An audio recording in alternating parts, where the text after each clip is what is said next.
ડભોઈ તાલુકાના સાઠોદ ગામે પ્રાથમિક શાળા માંગ શિક્ષકો દ્વારા બાળકો પાસે સફાઈ કામ કરાવાતા વાલીઓ માંગ આક્રોશ ડભોઈ તાલુકાની અન્ય શાળાઓમાં પણ બાળકો પાસે કચરો વરાવવાના વારંવાર બનાવો બની રહ્યા છે છતાં પણ તંત્ર કેમ જાગતું નથી બાળકો અભ્યાસ કરે કે શાળામાં કચરો સાફ કરે તેઓનું ભણતર પણ બગડી રહ્યું છે વારંવાર ઘટના છતાં પણ કોઈ અધિકારીઓ દ્વારા આવા શિક્ષકો પર પગલાં લેવાતા નથી જેને લઈને દરેક શાળાઓમાં આ રીતે બાળકો પાસે સાફ કરાવે છે વહેલી તકે કોઈ નક્કર પગલાં લે તેવી વાલીઓની માંગ અથવા પામી છે। ડભોઈ તાલુકાના સાંઠોદ ગામે સાઠોદ પ્રાથમિક શાળામાં આશરે 300 બાળકો અભ્યાસ કરે છે છેલ્લા કેટલાય સમયથી શિક્ષકો દ્વારા શાળાના બાળકો પાસે શાળાનું કમ્પાઉન્ડ અને શાળામાં સફાઈ કરાવાતી હોય જેને બાળકોનો અભ્યાસ બગડે છે અને નાના ભૂલકાઓના મગજ ઉપર વિકૃત અસર પડે છે ના આક્ષેપ સાથે બાળકોના વાલીઓએ શાળા ખાતે આવી હોબાળો મચાવ્યો હતો વાલીઓનું કહેવું છે કે અમે વારંવાર રજૂઆત કરવા છતાં પણ શાળાના શિક્ષકો બાળકોની પાસે સફાઈનું કામ કરાવે છે। શાળામાં અમે અમારા બાળકોને સારા અભ્યાસ માટે મોકલીએ છીએ નહીં કે સફાઈ કામ કરવા માટે અત્રે ઉલ્લેખનીય એ બાબત છે કે શાળાના તમામ વહીવટ અને પ્રવૃત્તિ ઉપર દેખરેખ રાખવા માટે શાળામાં SMCના 9 સભ્યોનું બોર્ડ બનાવેલું છે। આ સભ્યો પૈકી એક પણ સભ્ય શાળાની મુલાકાત લેતું નથી બળદેવ પરમાર, વિજય પાટણવાડિયા, રજિયાબેન આચાર્ય પ્રાથમિક શાળા સાઠોદ રિપોર્ટર ફઝલ રજાક ખત્રીજી PK ન્યૂઝ ડભોઈ। અમારા સાઠોદ ગામની પ્રાથમિક શાળા એની અંદર અમારા બાળકો ભણવા મૂકીએ છીએ અને શિક્ષકો એમની કને કચરા પોતું કરાવે છે।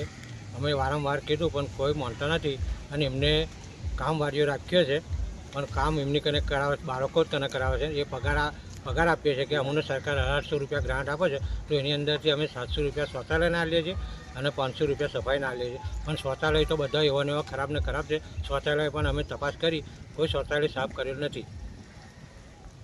આથી કરીને અમે વારંવાર કીધું 6 મહિનાથી પણ હજુ અમારા જે પ્રિન્સિપાલ કોઈ આચાર્ય સાંભળતા નથી અમારું આજે એટલે અમારે આ પગલું ભરવું પડ્યું છે અને વારંવાર આવું થવાનું રહે છે અને કાળજી નહીં લેવામાં તો અમે અમારા બાળકોને સ્કૂલમાં મૂકવામાં નહીં આવે અને તારું સ્કૂલમાં મારી દઈશું। શું કેવું છે સરકારને તમારું? એમાં સરકારને જે કાયદેસરની કાર્યવાહી કરી હોય એ જલ્દી કરે।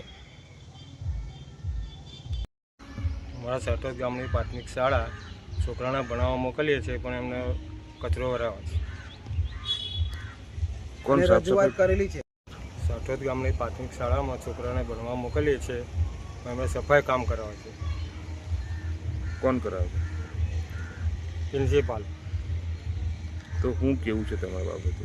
કચરો એ નાખે ના અને શાળામાં મુકાવે માણસો મૂકેલા છે કર્મચારીઓ સફાઈ માટે પણ એ લોકો કંઈ કરતા નથી છોકરો પાસે જ કરવા। પ્રાથમિક શાળામાં આચાર્ય તરીકે ફરજ નિભાવું છું। સફાઈ કામદાર અમે નિમેલા જ છે। 1800 રૂપિયા ગ્રાન્ટ છે એમાંથી 500 રૂપિયામાં અમે મેદાન વળાવીએ છીએ 700 રૂપિયામાં શૌચાલયની સફાઈ કરાવીએ છીએ પરંતુ સફાઈ કામદાર સફાઈ કર્યા પછી ગામ મેદાનમાં ઝાડ પણ એટલા બધા છે ને પાન ખરતુંય છે એટલે કાયમી પાંદડા એટલા બધા પડે છે અને વાંદરાનોય ત્રાસ એટલો બધો છે એટલે થોડીક જ વારમાં આખું મેદાન ગંદુ થઈ જાય છે તો આખો દિવસ ગંદકી રહે તો પછી સફાઈ કર્મચારી તો એક જ વાર સફાઈ કરીને જતું રહે પછી આખો દિવસનું સફાઈનું શું અને બાળકો તો નાના છે એક ઘર હોય એમાં જ એની મમ્મીએ જો 4-5 વાર વાળવું પડતું હોય તો આખો દિવસ 300 બાળકોનો કચરો તો પડવાનો જ એટલે બાળકોમાં જો થોડું ઘણું એ સાફ કરે અને એનો જ કચરો ઉઠાવે તો મારા મત મુજબ કદાચ ભલે આમ એવું લાગતું હશે કે ગુનો છે પણ સફાઈ પછી આખો દિવસ તો પછી એવું કરવું પડે કે જેવી રીતે શિક્ષકની નિમણૂક કરે છે તે સફાઈ કર્મચારી પણ અમને આખો દિવસનો મળે તો પછી આ પ્રોબ્લેમનું સોલ્યુશન કાયમી આવી જાય। તો એટલે બાળકો જે અત્યારે સફાઈ કરે છે યોગ્ય છે આપના મત મુજબ? બાળક સફાઈ કરે છે યોગ્ય તો નથી સફાઈ કર્મચારી મેં રાખ્યા જ છે પરંતુ એકવાર સફાઈ કરીને જતો રહે પછી આખો દિવસની ગંદકીનું શું કરીએ?